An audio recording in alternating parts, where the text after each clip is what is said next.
chose, nous vous disons merci pour vos abonnements et nous vous disons également aussi un grand merci pour vos likes et vos partages que vous faites de ces différentes vidéos qui font énormément de bien à l'ensemble du milieu sportif. Vous êtes de plus en plus nombreux et l'audimat de Santé Sport Plus augmente, preuve que nous vous faisons énormément de bien et nous aussi nous apprenons de toutes vos remarques et de toutes vos questions pour l'aplanissement de tout ce qu'il y a comme incompréhension en domaine de santé et sport.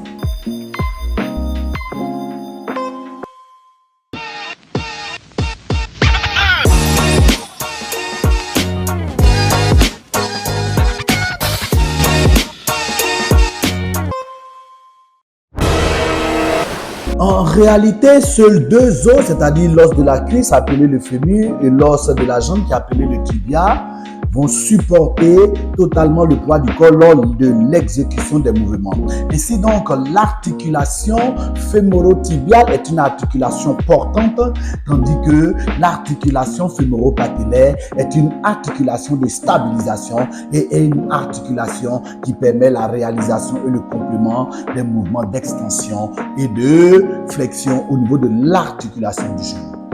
Comme nous l'avons vu dans l'anatomie de l'os du fémur qui vient en contact du tibia avec l'épiphyse, nous voyons deux structures bombées qu'on appelle les condyles et entre les condyles, nous avons ce qu'on appelle une échancrure intercondylienne. Ainsi donc, ces faces bosselées de l'extrémité du fémur ne peuvent pas entrer directement en contact avec également les deux condyles articulaires au niveau du tibia, tant bien que ces condyles articulaires au niveau du plateau tibial ne sont pas aussi bombés. Ainsi donc, l'élément qui va permettre cette jonction va expliquer également la complexité des contacts osseux au niveau de l'articulation du genou. Ce sont les ménisques interarticulaires. Ainsi, comme nous l'avons vu, les ménisques interarticulaires avec des formes convexes vont permettre de loger les différentes faces arrondies au niveau des deux os longs que sont le fémur et le tibia. Ainsi donc, cela va servir également d'un élément de verrouillage et de stabilisation de l'articulation du genou au travers de ces condyles qui vont venir se loger de façon exacte et précise au niveau de ces cavités qui sont constituées à l'intérieur de chaque ménisque. Il est important de pouvoir compléter tout ce verrouillage de l'articulation du genou avec ces ligaments pivots qui sont les deux ligaments croisés antérieurs et postérieurs, comblés sur le côté au niveau latéral avec le verrouillage constitué par les ligaments collatéraux. Dans la fonctionnalité de l'articulation du genou, les ménisques interarticulaires vont assurer une répartition homogène de la charge entre le fémur et le tibia. Ainsi donc, au travers de la structure de ces ménisques qui vont se constituer comme des éléments amortisseurs et des poussées qui vont entraîner un contact indirect entre les deux os longs, les ligaments vont venir et consolider cette structuration et cette consolidation et cette solidité au niveau de l'articulation du genou qui va faciliter l'exécution efficient de tous les mouvements lors de la pratique de l'activité physique et sportive.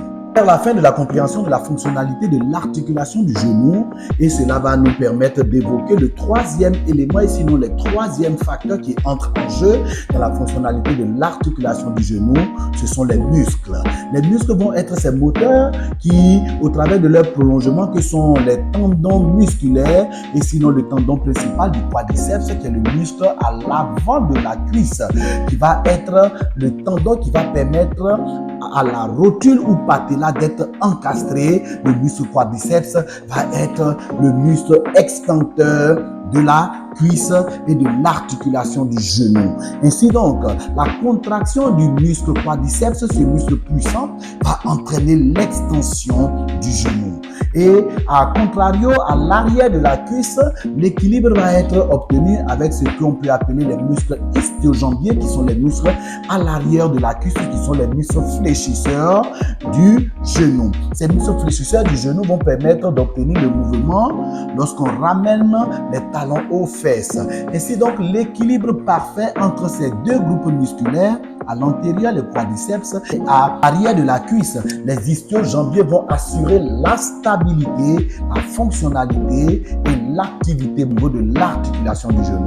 Voilà pourquoi il devient aussi important dans l'entretien du genou et dans la viabilité du genou qu'également ces deux muscles quadriceps et ischio-jambiers soient en parfait équilibre afin de pouvoir obtenir une répartition optimale du poids du corps et une exécution efficiente de tous les mouvements avec l'articulation du genou au niveau du sportif.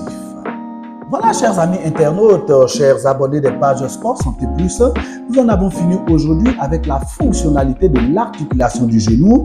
Avec ces quelques descriptions, nous osons espérer que nous avons été utiles et que nous avons apporté une information supplémentaire vous permettant en tant que sportif ou encadrant de sportifs de pouvoir conduire vos athlètes à prendre soin de leurs genoux de façon efficace et de protéger ces articulations plus que importantes dans la pratique de toutes les disciplines sportives. Si cet objectif a été atteint, nous nous en réjouissons parce que nous avons fait œuvre utile, ce qui est l'objectif principal de la chaîne Santé Sport Plus. Merci beaucoup pour votre présence jusqu'à la fin de cet exposé. Merci encore d'en faire un maximum de partage, une large diffusion dans tous vos groupes. Et merci encore de poser vos questions et surtout de pouvoir apporter une contribution assez efficace en l'enrichissement de cet exposé pour le bien de tous nos sportifs. Nous vous disons merci et à très bientôt.